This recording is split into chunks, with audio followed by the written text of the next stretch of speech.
Z takšnimi dogodki pokažemo lahko, da na različnih področjih, recimo tipično na energetiki, imamo veliko uspešnih žensk, ki so mogoče bolj v ozadju, ne pridejo toliko do izraza, se ne pojavljajo toliko v medijih in v javnem življenju.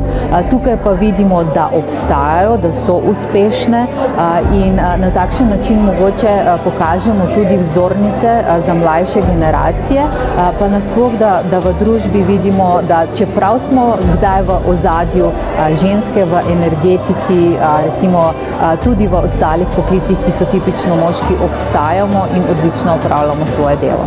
Tem, kaj lahko naredijo različni delodajalci, je to, da ocenjujejo kvaliteto, torej da ocenjujejo znanje in kompetence in da se ne odločajo na podlagi spola.